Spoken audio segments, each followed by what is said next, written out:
नमस्कार दर्शकों, जेके प्राइम में आपका स्वागत है। मैं हूं विनोद कुमार। दर्शकों, उपराज्यपाल मनोज कुमार सिन्हा और उनकी टीम ने जो इस कोविड-19 वेव 2 में जो फैसले लिए हैं वो बहुत ही अहम फैसले हैं। इस संकट की घड़ी में जब आपकी जीविका पूरी तरह से बंद हो जाती है या आपका परिवार किसी एक व्यक्ति पर निर्भर रहता है, उस व्यक्ति का डेथ हो जाती है, देहांत हो जाता है कोविड-19 के कारण, उनको माली हालत की बड़ी आवश्यकता होती है। और ये बड़ा फैसला आज उपराज्यपाल मनोज कुमार सिन्हा और उनकी टीम ने लिया है। उनको छात्रवृत्ति दी जाएगी, आर्थिक सहायता दी जाएगी और साथ ही साथ हम रोज़ इस पर चर्चा करते थे कि कटरा जो धर्मनगरी है वहाँ पर यात्रा शून्य के समान रहती है और वहाँ पर जो लोग इस पर यात्रा पर निर्भर थे उनको खासी दिक्कतों का सामना करना पड़ रहा है। उनकी जीविका पर सीधी आन पड़ी है। उनके चूल्हे चौके नहीं जल रहे हैं और उपराज्यपाल और उनकी टीम ने यह फैसला लिया है कि कहीं ना कहीं उनको भी राहत दी जाएगी। पिट्ठू वाला हो, श्रमिक हो, पोनी वाला हो, जो भी इस यात्रा के साथ जुड़ा हुआ हो, उसको 1000 रुपया प्रतिमाह दिया जाएगा। नॉमिनल है लेकिन सोच बड़ी है, एक विचार बड़ा है। तो कहीं ना कहीं उपराज्यपाल ने, उनकी टीम ने एक अहम फैसले लिए हैं और इस अहम फैसले की तारीफ भी करनी चाहिए।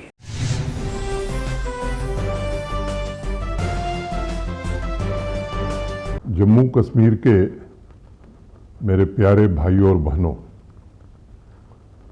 कोरोना संक्रमण के बढ़ते हुए रफ्तार को रोकने के लिए आप सबका सहयोग अत्यंत आवश्यक है। पिछले दिनों कोरोना कर्फ्यू का अच्छा परिणाम देखने को मिला है। इसके कारण एक सप्ताह का पूरे यूटी में कोरोना लॉकडाउन लगाया गया है। मैं आप सभी से निवेदन करना चाहता हूं कि अगर आवश्यक न हो तो कृपा करके घर से न निकलें।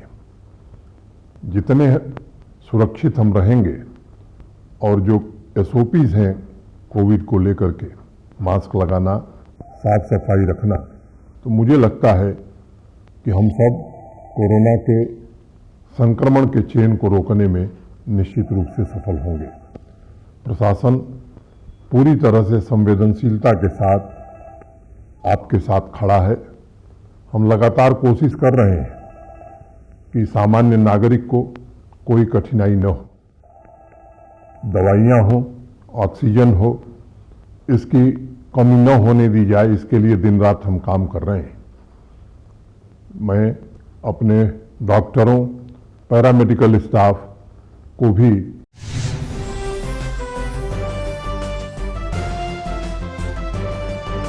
तो दर्शकों, बिजली महकमे के मुलाजमों का भी कहना है, अधिकारियों का भी कहना है कि वो 24/7 ड्यूटी देते हैं, 24 घंटे ड्यूटी देते हैं और उसके बावजूद भी उन्हें कोरोना महायोद्धाओं का दर्जा नहीं दिया जाता। कोरोना महायोद्धाओं को जो सुविधाएं मिलती हैं वो नहीं मिल पाती हैं। तो कहीं ना कहीं उन्होंने सरकार से ये डिमांड किया है कि उनको भी कोरोना महायोद्धाओं में कंसीडर किया जाए।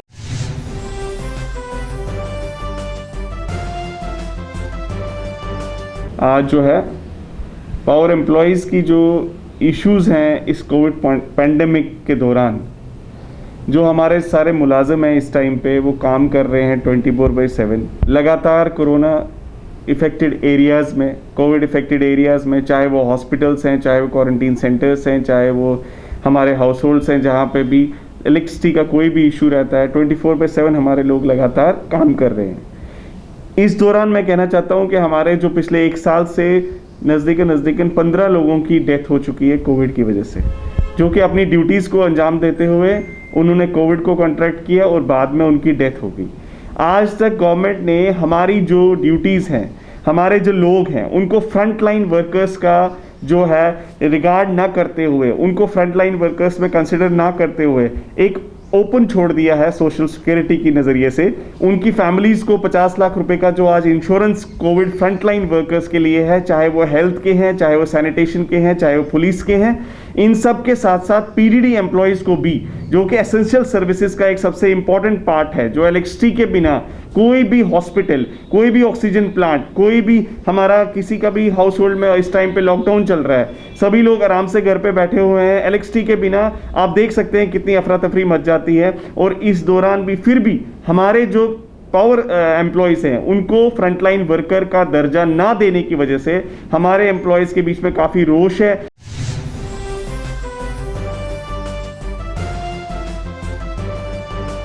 दर्शकों, अब हम बात करेंगे सोशल डिस्टेंसिंग के वायलेट करने की। तो अभी भी यानी रोज के रोज मामले बढ़ते जा रहे हैं। बढ़ते मामलों के बीच में हमारी समझ नहीं बढ़ रही है, और हम देख रहे हैं कि खुद उपराज्यपाल हों, प्रधानमंत्री हों, सबके सब ये कह रहे हैं कि 2 गज की दूरी बहुत है ज़रूरी, लेकिन उस पर अमल नहीं हो रहा है। लगातार डेथ की फिगर्स बढ़ती जा रही हैं, उसके बावजूद भी समझदारी का इस्तेमाल नहीं किया जा रहा है, और लापरवाही के कारण कोविड के मामले भी बढ़ते जा रहे हैं। आज फिर हमने डोडा जिले का दौरा किया, और उस डोडा जिले में साफ दिख रहा था कि किस तरीके से लोग बेखौफ होकर के सोशल डिस्टेंसिंग को वायलेट कर रहे थे।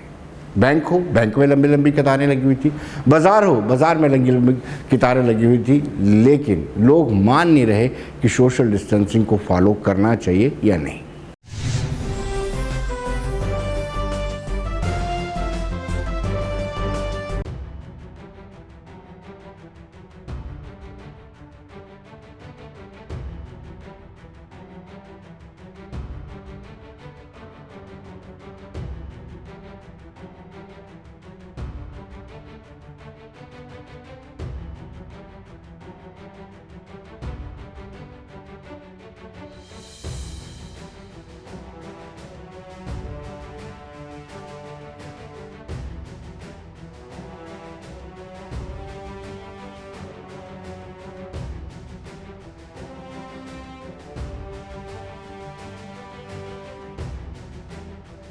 भीड़ तो बहुत ज़्यादा लोग आ ही रहे हैं ईद के सिलसिले में। अब बैंक में भी लोगों को पैसे लेने हैं, क्या करेंगे, तो लगे।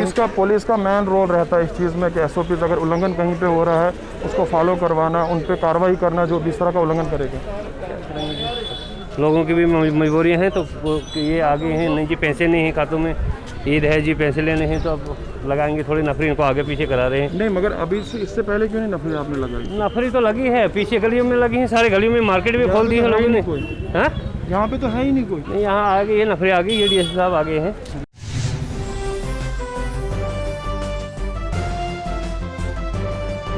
दर्शकों, उधमपुर में भी कुछ ऐसा ही नज़ारा देखने को मिला। उधमपुर में भी जहां टेस्टिंग हो रही थी, जहां सैंपलिंग हो रही थी, वहां शरेआम सोशल डिस्टेंसिंग वायलेट किया जा रहा था।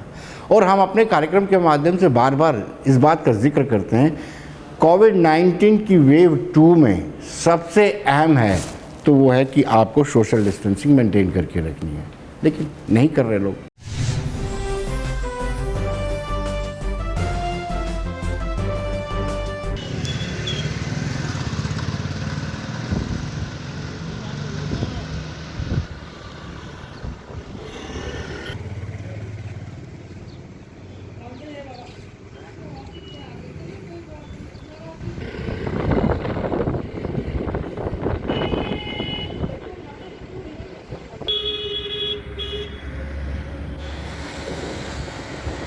अगर उधमपुर जिला की बात करें तो कोविड-19 के जो केसेस हैं वो दिन प्रतिदिन बढ़ते जा रहे हैं। 12 बजे का करीब टाइम हो रहा है, आप देख सकते हैं अभी भी कहीं ना कहीं शहर का जो मुख्य चौक, इसको सलातिया चौक माना जाता है। जो अगर अपने कैमरामैन को बोलूँगा कि वो दिखाएं, यहाँ पे आप साफ देख सकते हैं कि एनजीओ सामने आई है, लेकिन कहीं ना कहीं लोग भी अभी इस समझने के लिए तैयार नहीं है। कुछ एनजीओ के लोग हैं, हम इन्हीं से सीधा बात करते हैं।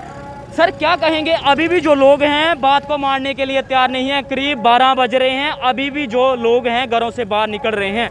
एक्चुअली लोगों ने 20% जो लोग हैं इन्होंने एक तैयार कर लिया है, कोई ना कोई बहाना करके वो निकल आते हैं, बैंक का, मेडिसिन का।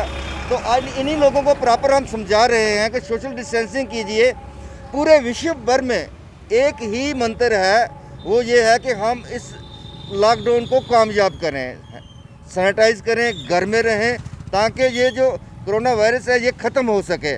लेकिन यहाँ हमारी पूरी टीम जो है, यहाँ बेल्ट फोर्स के बंदे हैं, सिविल डिफेंस के बंदे हैं, यही लोगों को अवेयर कर रहे हैं कि प्लीज़ गाइडलाइन फॉलो कीजिए ताकि हम इस कोविड से लड़ सकें।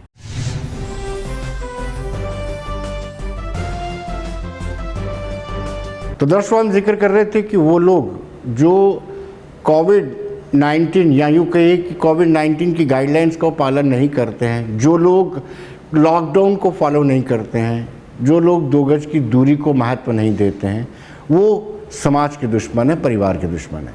ऐसा ही हम किश्तवाड़ में बताएंगे। किश्तवाड़ में भी बहुत सारे ऐसे मामले सामने आ रहे हैं जिसमें लोग सोशल डिस्टेंसिंग को फॉलो नहीं कर रहे हैं। सोशल डिस्टेंसिंग को फॉलो नहीं करने के कारण उनके खिलाफ सख्ती भी की जा रही है और पुलिस को भी मजबूर होकर उनके चालान भी काटने पड़ रहे हैं और सख्ती करनी पड़ रही है।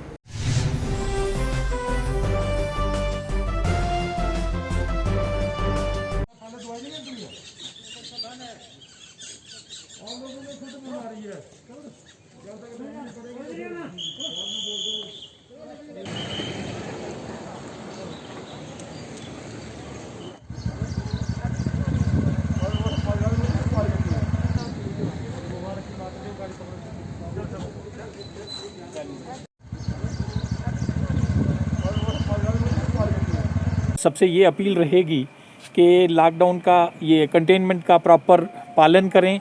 घरों से तभी निकलें जब बहुत इमरजेंसी है, वरना घर से बाहर मत निकलें। और पुलिस, हमारा जो पुलिस डिपार्टमेंट है, उन्होंने भी काफ़ी स्ट्रिक्टनेस की हुई है। हम अननेसेसरली किसी को रोड पे चलने नहीं देंगे ताकि हम इस वायरस की चेन को तोड़ सकें। और आने वाले टाइम में जो किश्तवाड़ में पहले बहुत कम केसेस आ रहे थे, हम उसी लेवल पे वापस लाएंगे।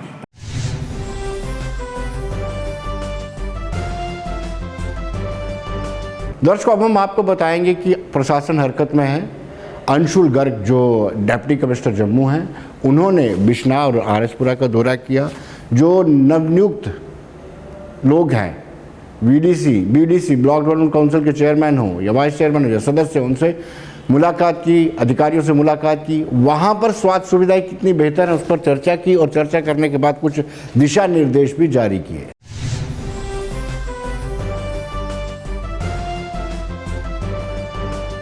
गाड़ी है मेरे पास, आरबीएस वो तो कैरी कर रहा है, वो तो हर बंदा का तो रिपोर्ट चाहिए।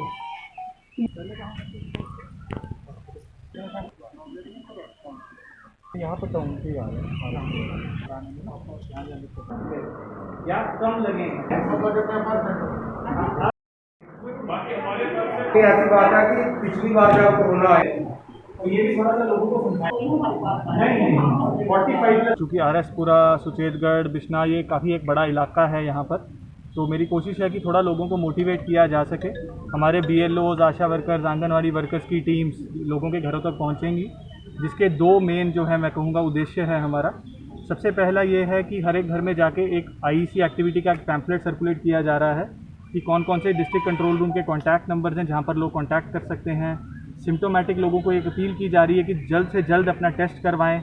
यहाँ पर भी हायर सेकेंडरी स्कूल में भी 2 टेस्टिंग टीम्स हमारी मौजूद रहती हैं कंटिन्यूसली, ये इंश्योर करने के लिए कि अनटेस्टेड कोई ना रहे। जो भी लोग टेस्ट करवाएंगे तभी उसके बाद हम उनका आगे इलाज देख पाएंगे, क्या पॉजिटिव की रेट है, किन लोगों को कोविड केयर सेंटर में जाने की ज़रूरत है, किन लोगों को हॉस्पिटलाइजेशन की ज़रूरत है। ये पहला मकसद है लेने के लिए था, क्योंकि एक door to door mopping exercise हमने ज़िला प्रशासन की तरफ से जम्मू में शुरू की है। अगले 3-4 दिन में हमारी कोशिश है कि सभी के सभी हाउस होल्ड, तकरीबन 4.5 लाख जो हाउस होल्ड्स हैं जम्मू में, सबको कवर किया जा सके। हमारी BLOs, आंगनवाड़ी वर्कर्स, हमारी रेवेन्यू की टीम्स और पुलिस की टीम्स की सपोर्ट के साथ हर एक घर में हम पहुंचेंगे, जैसा पिछले साल भी कोविड के ज़रिए दौरान हुआ था, जहां स्वास्थ्य निधि एक मोबाइल ऐप जो सरकार की तरफ से बनाई गई थी, उसके ऊपर लोगों को थोड़ा सा ब्रीफिंग दी जाएगी, पैम्फलेट डिस्ट्रीब्यूशन किया जाएगा कि कहाँ कहाँ कोविड सेंटर्स बने हुए हैं। जिन लोगों को भी आइसोलेशन फैसिलिटी की ज़रूरत है तो कोविड केयर सेंटर्स में कांटेक्ट करके वहाँ पहुँच सकते हैं। किसी और तरह का शक, सवाल हो, हेल्प चाहिए हो, तो उसके लिए डिस्ट्रिक्ट कोविड हेल्पलाइन 24 घंटे कंटिन्यूस चल रही है, उसके बारे में भी जानकारी दी जाएगी।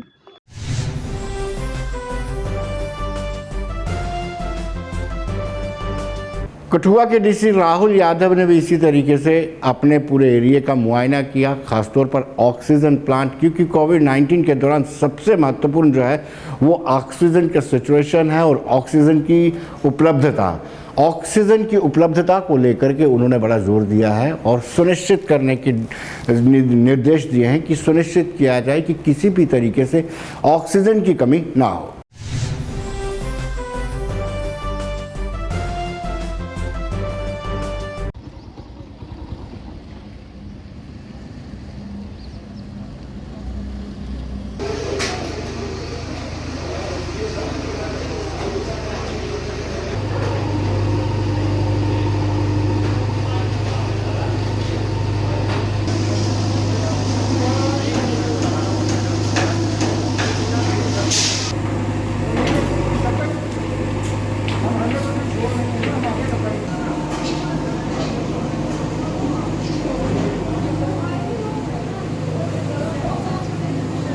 LPM का, तो उसका काम लगातार चल रहा है और यहाँ पर उसका जो अभी फ्लशिंग चल रही है, इसके बाद जो हमारे कंप्रेशर जो हैं उनको टेस्ट किया जा रहा है और उसके बाद जो ट्रायल रन है वो होगा। तो उम्मीद है कि जल्द ही हमारा जो है ये एक ट्रायल कंप्लीट होने के बाद अगर कोई ट्रायल के दौरान अगर कोई प्रॉब्लम नहीं आई तो हमारा जो है जल्द ही प्लांट जो है वो कमीशन हो जाएगा। 2250 LMP का ये प्लांट है हमारा, तो 2250 लीटर पर मिनट ये ऑक्सीजन जनरेट करेगा। और मैं उसके बाद जो है हमारे जो करीब हमारे जो नंबर ऑफ़ यहाँ पर कोविड जो हमारे बेड्स हैं उसको हम इंक्रीज़ करके 160 तक ले जा सकते हैं।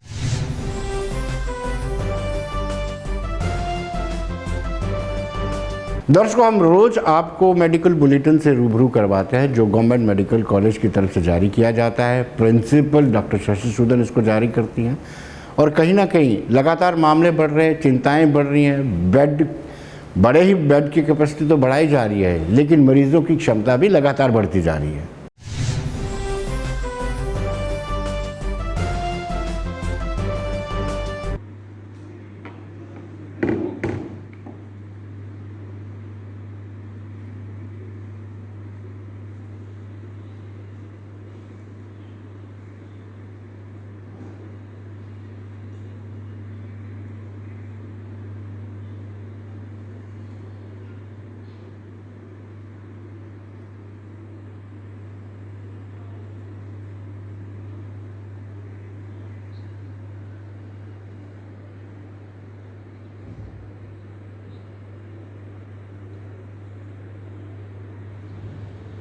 स्ट्रेस का था, 104 एडमिशन हुई है और 50 ही मरीज़ हम डिस्चार्ज कर पाए रिकवर करके जो, और 20 डेथ्स भी हुई।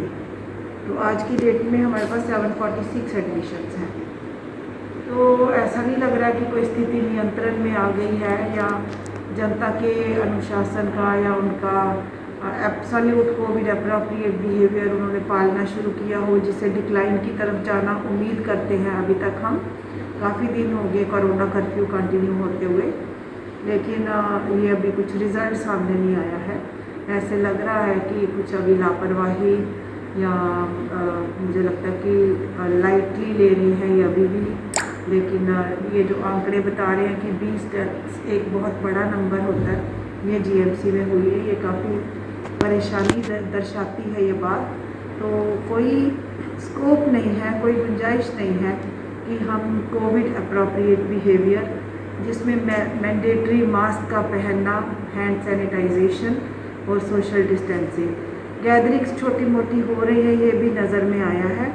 लेकिन बार बार सोचने समझने की बात है कि आज जैसे हालात बने हुए हैं, कोई 2 लोग भी आपस में पास बैठ के खाना नहीं खाने चाहिए, ताकि ये जो ट्रांसमिशन चेन है ये रोकने की हर एक की जो व्यक्तिगत जिम्मेवारी है वो वाकई ग्राउंड पे आए और ये इन्फेक्शन जो फैलता जा रहा है ये रुके, और अगर हम इसको रोके तभी स्थिति नियंत्रण में रहेगी।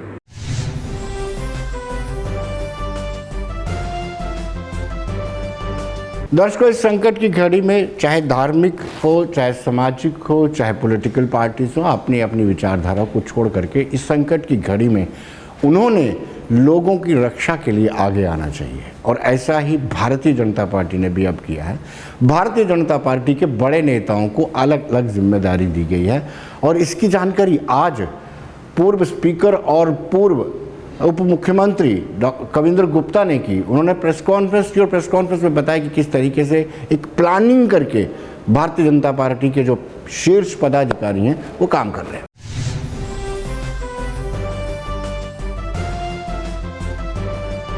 कि लोगों को सही मायने में जो भी राहत है, ये अपने ऑक्सीजन सिलेंडर्स हैं या जरूरतमंद जो भी लोग हैं उनको उस प्रकार की सहायता उनको मिले। तो हम इसके साथ ही उनके नंबर भी डिस्प्ले करेंगे जिसके कारण से डायरेक्ट उनके साथ बात हो सके और लोगों को समय समय पर जो भी दिक्कत आती है वो उसको देख सके। एक एम्बुलेंस की व्यवस्था भी आजकल बहुत ज़रूरत रहती है। घरों में हमारे पेशेंट्स रहते हैं, अस्पताल से वापस लाने के लिए कई बार भगवान ना करे किसी में मृत्यु होती है तो डेड बॉडीज आती हैं। तो उसके लिए श्रीमान श्याम चौधरी जी पूर्व मंत्री हैं और उनके साथ हमारे वाइस प्रेसिडेंट श्रीमान पवन खजूरिया उधमपुर से हैं। भारतीय जनता युवा मोर्चा, आपकी जानकारी के लिए कि 1000 बॉटल से ज़्यादा उन्होंने डोनेट किया है और ब्लड प्लाज्मा भी डोनेट किया है। ये बड़ी अच्छी बात है और लोगों को अवेयर करने के लिए कि लोगों को किसी प्रकार की दिक्कत आती है आप इन लोगों से संपर्क कर सकते हैं।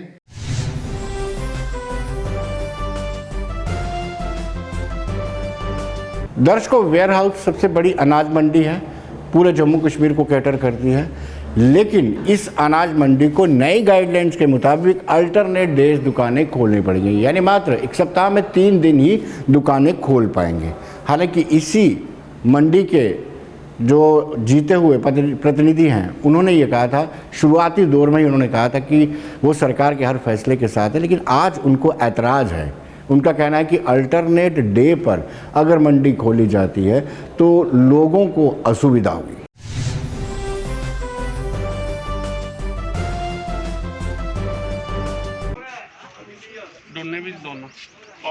आ गया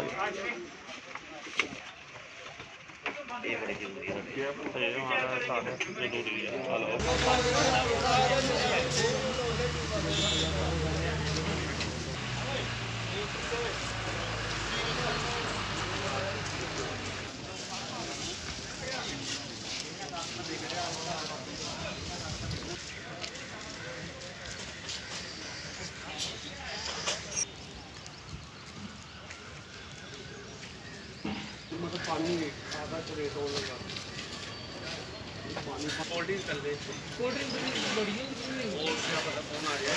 आऊँ क्या मैं सामान जो देखता कर दूँगा एक अलमारी तो खाने का यहाँ पे। जी सर, अपन मैं श्याम लंगर हूँ, मैं general secretary trade federation warehouse Jammu का। आज का जो कल का गाइडलाइन आई है गवर्नमेंट की, परसों संडे को आई थी लास्ट, कि जो होलसेल मंडी है वो अल्टरनेट डे खुलेगी, जैसे मंडे, वेडनेसडे और फ्राइडे। लेकिन आपके माध्यम से मैं गवर्नमेंट को बताना चाहूँगा कि ये हमारी होलसेल मंडी के लिए पॉसिबल नहीं है कि इतने बड़े जम्मू डिवीज़न को वो फीड करना है अल्टरनेट डेज़ में। हम आप ऑलरेडी 5 दिन खोलते थे, तब भी हमारे को शिकायत आती थी कि माल नहीं पहुंच रहा है लोगों के फार फ्लंग एरियाज़ में, जैसे रिमोट एरियाज़ हमारे डोडा भद्रवा किश्तवाड़ के, रजौरी के हैं, पुंछ के हैं, जहाँ रिमोट एरिया में कोई माल भी जहाँ से नहीं पहुँच रहा था। इवन कि हम 5 दिन खोल रहे थे गवर्नमेंट की गाइडलाइन के तहत। लेकिन आज जो गवर्नमेंट ने कल संडे से गवर्नमेंट ने जो गाइडलाइन निकाली है उसके तहत हमें अल्टरनेट डेज दिए हैं, मंडे, वेडनेसडे और फ्राइडे। लेकिन ये हमारे लिए पॉसिबल नहीं है कि हम जो हमारी जम्मू डिवीज़न की जनता को हम माल पहुंचा सकें और उनको घर में राशन पहुंचा सकें, ये हमारे लिए पॉसिबल नहीं हो रहा है। लेकिन जो अननेसेसरी इस समय ब्लैक मार्केट कर रहे हैं, मैं आपके माध्यम से गवर्नमेंट से कहना चाहूँगा कि उनको जो है देखा जाए कि जो कुछ कौन कल्प्रिट्स हैं जो ब्लैक मार्केटिंग कर रहे हैं, चाहे वो कहीं भी हों, ऐसे बेड़ियों को बख्शा ना जाए, ताकि जो हमारी इस समय की जो महामारी है इसमें लोगों को कम से कम रेट पे माल पहुंचे, ताकि वो आगे अपना जीवन यापन कर सकें आराम से। सरकार ने हमें 3 दिन का टाइम दिया है और 3 दिन के टाइम वो भी कम समय दिया है। मैं समझता हूँ जो छोटे डिस्ट्रिक्ट हैं, जैसे हम श्रीनगर डिस्ट्रिक्ट की बात करें, वो 7 दिन के लिए खुले हैं, और भी जितने भी डिस्ट्रिक्ट लेवल हैं वो पूरे 7 दिन के लिए खुले हैं। लेकिन जो प्रोविंस की सप्लाई करता है, जम्मू प्रोविंस और कश्मीर प्रोविंस को सप्लाई करता है, उसको सरकार ने 3 दिन का समय दिया है। ये बड़ा दुर्भाग्यपूर्ण है कि सरकार जो है, हम हमेशा सरकार का साथ देते हैं, हमारा मकसद यही है कि क्राउड कम हो और लोग जो है अपने घरों में रहें, लेकिन जो हमें दिन कम किए हैं उससे क्राउड जो है काफ़ी ज़्यादा हो जाता है। मैं आपके माध्यम से सरकार से अनुरोध करूंगा कि आप इस आर्डर को दोबारा रिव्यू कीजिए और हमें जो है 7 दिन का काम करने दीजिए, और 7 दिन में हम जो है 5 दिन में काम पूरा करेंगे और वॉलंटरी सैटरडे संडे को हम बंद रखेंगे। और जो हमारा दायित्व है, जो हमारा कर्तव्य है कि दूसरी वेव को कैसे तोड़ना पड़े, उसका हम पूरी तरह से।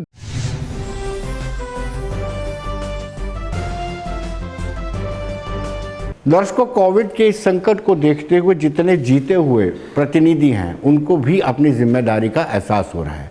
अगर हम त्रेवा की बात करें तो त्रेवा के एक सत्संग घर में 25 बेड का एक आइसोलेशन सेंटर बनाया गया है। इसी तरीके से अगर बाकी लोग भी अपनी सेवाएं देते हैं तो जो बेड की किल्लत है उसकी किल्लत से जूझा जा सकता है और एक योगदान जो है सरकार को दिया जा सकता है, समाज को दिया जा सकता है।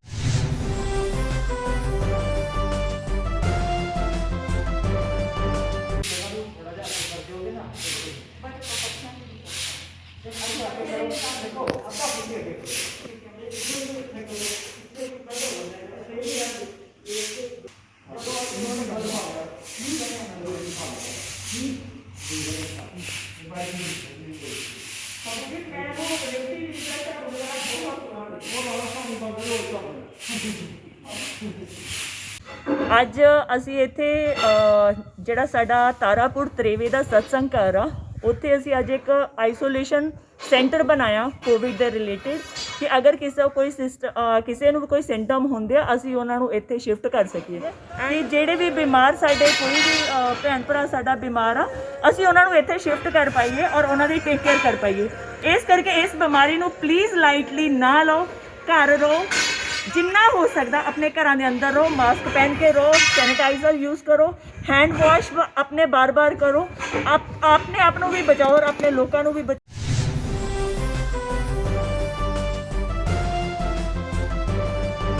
तो दर्शकों, बने रहिए देश दुनिया की खबरों के लिए और मुझे दीजिए इजाज़त।